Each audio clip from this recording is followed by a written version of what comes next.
What's up YouTube, Capital G here, the Dark Illusion Part 2 with the Mega Leaks. Let's talk about it. We got a whole bunch of cards to discuss, so let's just jump right into it.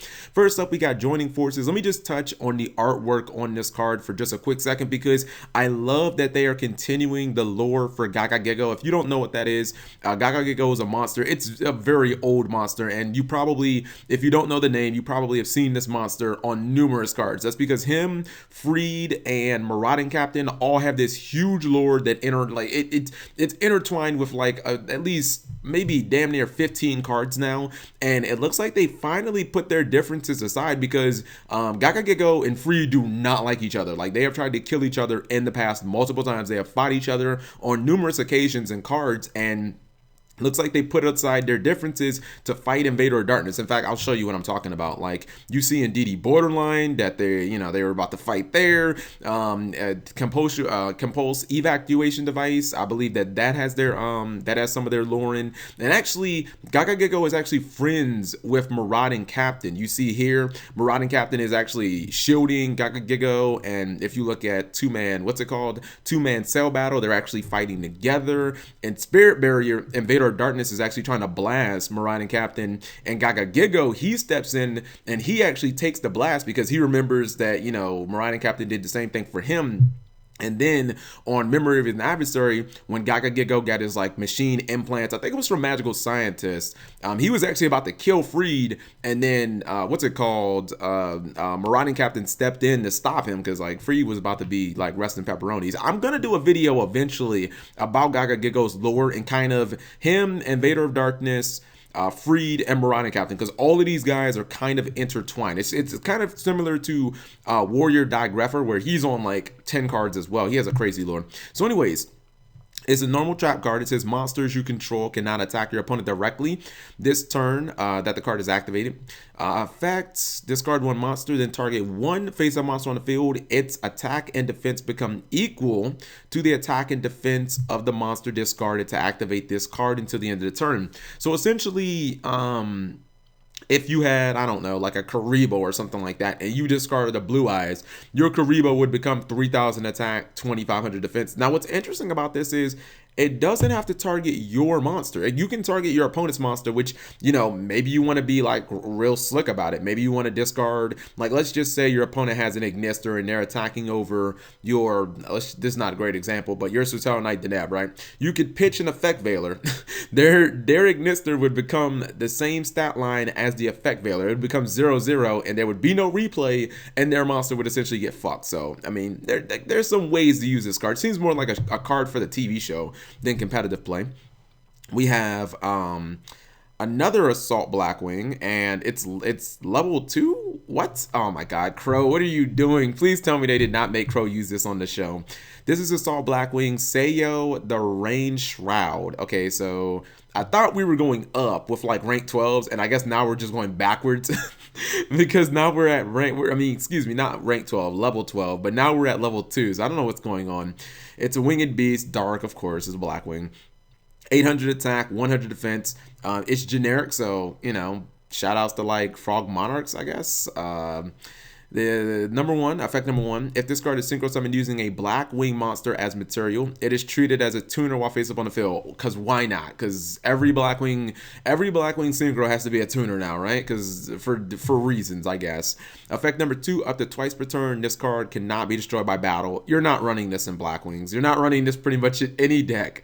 I don't really see why you summon this, to be honest. I mean, yeah, it cannot be destroyed by battle twice, but there are so many ways of getting monsters off the field nowadays. I just really don't. I don't even understand what they're trying to do with Blackwings anymore. Next up, we've got Amaterasu. The card art is beautiful. It looks like a super rare. I remember that name from Okami on the PlayStation 2. Love that game. Level 9 fairy. Okay, it's a spirit monster. Wow, we don't really get that many spirit monsters. Okay. Cannot be normal summoned, or cannot be normal or special summoned. Wow, how can you get this thing on the field?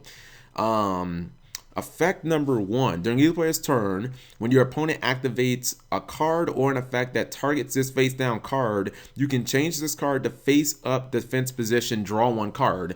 So I'm guessing if your opponent has like Nobleman to cross out, which no one plays anymore, but or if they have I don't know, Dart Destroyer, if they try and blow it up with Dart Destroyer, you flip it face up and then you get to draw 1 card, okay? Effect number 2, although it might have to be face up on the field to resolve that. So I don't know how that's going to work.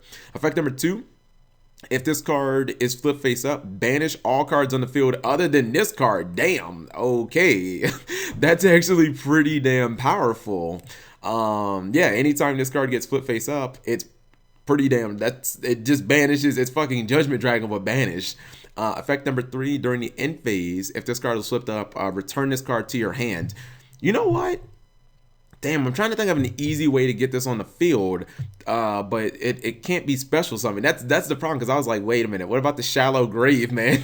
You build a Prediction Princess deck or something like that and put this in, you know what I mean? But no, it can't be special summoned, even if that special summon is face down. So it's a really, I mean, it has some really nice effects. 2 tributes is a lot to get this motherfucker on the field. I mean, when you summon it, you're going to summon it face down, defense position. Next up, we have Endless Trap Hole. This one's interesting. I've read this before, and since it is a trap hole, that means obviously you can use it with Rafflesia, and it is searchable from Amelia. Effect number 1, which only has 1 effect. When your opponent when your opponent summons a monster/monsters, change that monster or monsters to face down defense position. Monsters change to face down defense position. By this effect, cannot change their battle positions. You know what this is kind of like? This is kind of like it's almost like they combined. It's almost like they made Quaking Mirror Force into a trap hole card. That's almost identical to, or that's pretty much what this is. It's just a different type of activation condition. I could see this card potentially seeing play, and people will say, oh, well, bottomless trap hole and time space are better. But the thing about this is, A, this doesn't cost any light points. B, you can use this on normal, special summon, any type of summons. And C, you can use this on monsters of all sorts of attacks. So if your opponent pendulums 5 monsters, you activate your Endless Trap Hole and all of them get put face down. They can never be flipped face up, and you know, they can still be tributed or whatever, but for the most part, not that many decks really run that many like tributes and outside of like Monarchs or maybe Cosmos. So I think this card does have a little bit of potential. Okay, so we have Examination. I think that's the Goblin of Greed. He has his own lord too. He's on a bunch of cards, and it looks like he's trying to sneak past some guards there, trying to do some Star Wars Jedi type stuff like Obi-Wan. This is not the thing that you are searching for. All right, it's a normal trap. When an opponent's monster declares an attack, look at your opponent's hand, and if there is a monster card in their hand, negate that attack, then discard 1 monster from their hand. Wow, that's right. This was the card that I was thinking. This card is amazing. I don't know if it's going to see competitive play, but dude, that is an amazing effect. Hold on. So you're telling me if an opponent's monster declares an attack, that's going to happen all the time. I get to look at my opponent's entire hand. Then if there's a monster, which a lot of times people have monsters in their hand, maybe it's like a hand trap or something. They got a Ghost Ogre or an Effect Veil or something that's trapped in their hand. And then I just get to not only negate the attack, but then I get to discard any monster in their hand. It says discard 1 monster. That means I get to choose. That is really good. Okay, I like that. We have Metamorphosis Counter, normal trap card. It says, if a card you control is destroyed by battle or card effect, special summon 1 Metamorphosis monster from your deck. Okay, it's not bad. I wish it was a continuous, but it's not bad. Effect number 2, banish this card from your graveyard. Add 1 face-up Metamorphosis Pendulum monster from your extra deck to your hand. This effect cannot be activated the turn that it was sent to the graveyard. So you can't, it's like Breakthrough Skill or Galaxy Cyclone. They're going to build that into all cards so that you can't double use the effects in 1 turn. This is not bad. Kind of wish that it was like continuous. Like I feel like if it was continuous, that would instantly like just maximize the potential of this card. You know what I mean? We're gonna have to see what Metamorphosis do. I mean, they're kind of like a better version of Ignites, but not sure how great that is. Now I've looked at this one before. Cosmic Cyclone. This is a card that I think has a lot of competitive play potential. It is super easy to understand. It says a quick play spell card. It says pay 1,000 life points, target one spell or chop on the field, banish it. That's it.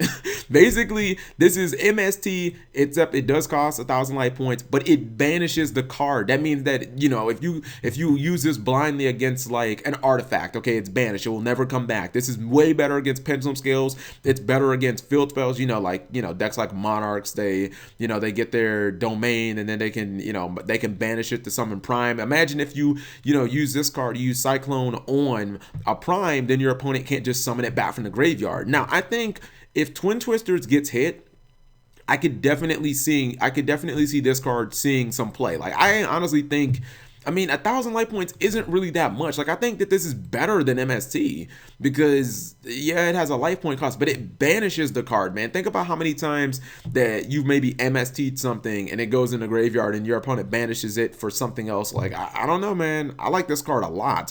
Much better against pendulums, too. You know, against, like, something like Guiding Aradne, it banishes it permanently. It never triggers. Same thing if, Konami, for some reason, like, unbans Plushfire.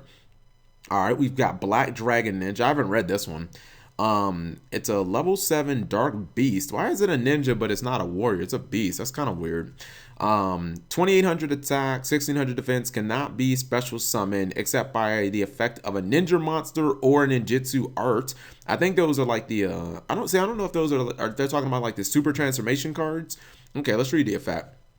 Once returned during each player's turn, you can send from your hand field to the hand/field to the graveyard one ninja monster and one ninjutsu art.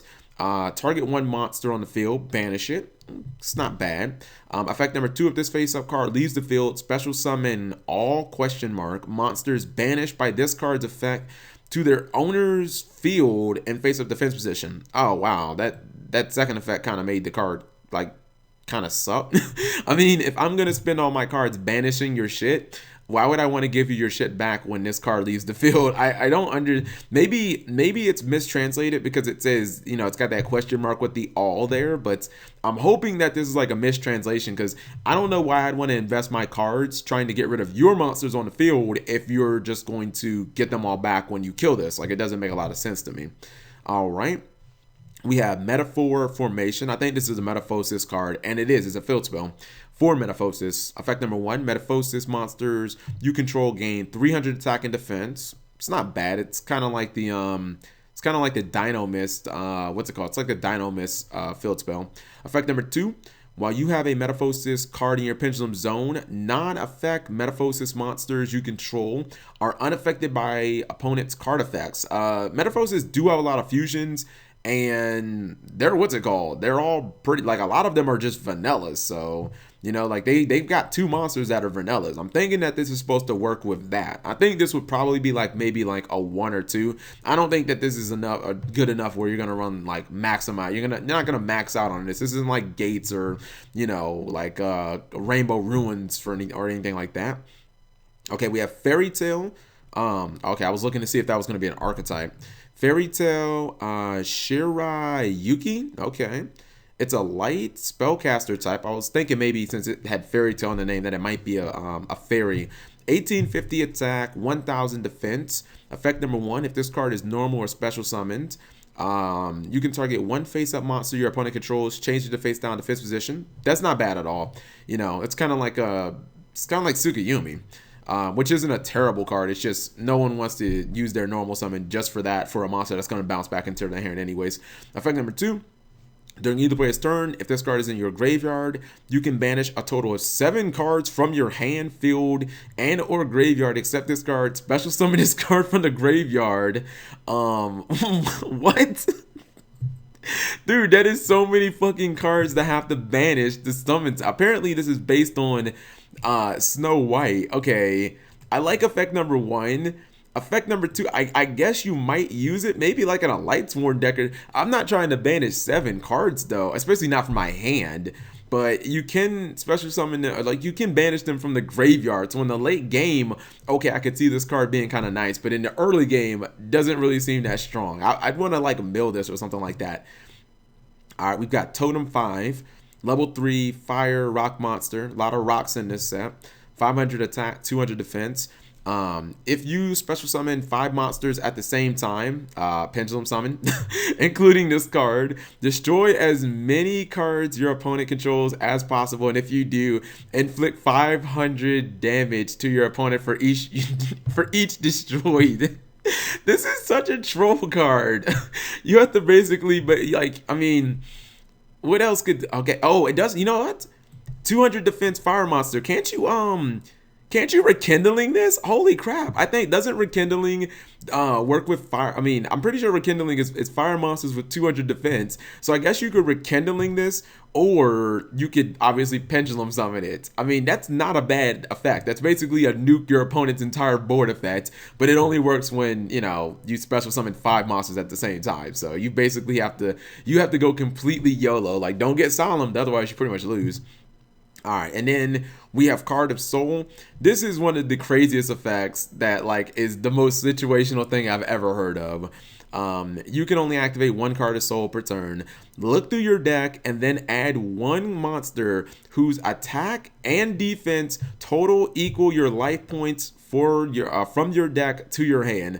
So, like, okay, if you activate this turn 1 and your opponent hasn't, like, used Wavering Eyes or anything like that, you have to get a monster that has a total attack and, or excuse me, that has an attack and defense equivalent to 8,000. Like, I don't understand how you can ever. I don't understand how you could ever really use this skillfully, because your life points can go up and down, let alone the fact that you don't even have to take damage for your life points to be adjusted. Like, your opponent can obviously use things like Upstart Goblin, which would make this card totally out of whack. So I don't even think they needed the restriction of 1 per turn, because I just don't think anyone's gonna, unless you build a deck around this. But how do you make adjustments to when your life points go down and up, because it's so hard. You never know at what point how much damage you're gonna take. And then our final card is Electrifying Mustang Gun. Okay, it's a Thunder card. That's kind of cool. We only really have, as far as Thunder support, like, okay, we got Batteryman, Watts, Thunder Family, Thunder King Ryo, and like Denko. I guess Thunder Seahorse, but not that much stuff. That's my point. It's a level 4 Thunder. Okay, it's probably light. It is light. 1600 attack, 1500 defense. Cannot be normal summoned or set. Cannot be special summoned. How the fuck do I summon this thing? Except by an effect, a card effect during the main phase 1 of a turn that you haven't special summoned. Wow, that's a lot of restrictions. So you can't normal it, you can't set it, and you have to special summon it with an effect, but you couldn't have special summoned during that same turn. Like, okay, if it's in your graveyard, you can call up the Haunted it, but it has to be during your main phase 1, and you can't special summon, like, you can't special summon, you couldn't have special summoned at all any other time during that turn. Okay, so that's like how you get it on the board. Effect number 1, twice per turn, this card cannot be destroyed by battle. Effect number 2, each turn, the turn player can only special summon up to the number of times they attack that turn. Now, obviously, it only has 1600 attack, so effect number 1 is actually kind of useful. Effect number 2 could make this actually like a little bit of a better Fossil Dyna, because think about it, right? It says the turn player can only special summon up to the number of times that they attack that turn. Okay, well, you can't attack before main phase 1, right? Because you battle phases after that, which means that if I have this card face up on the field and you're playing, I don't know, Draco Pals, you can't special summon at all during your main phase 1 because you haven't attacked yet, which means you can enter battle phase and attack, but you can only special summon in main phase 2, and you had to have monsters on the field. I mean, I guess you can normal them or whatever, but then that would only give you like one special summon per turn, and again, it would only be in main phase 2. Now, this does, work against the player who has it face up on the field, but it could be like a weaker Fossil Dyna. My problem is fucking way too difficult to summon. Like, honestly, you should just be able to normal summon it. It's really not as, like, it's not so OP that normal summoning it would have made it like, ban worthy or broken or anything like that. It would just be like a little bit of a stronger Fossil Dyna. So let me know what you guys think. Thank you for watching as always.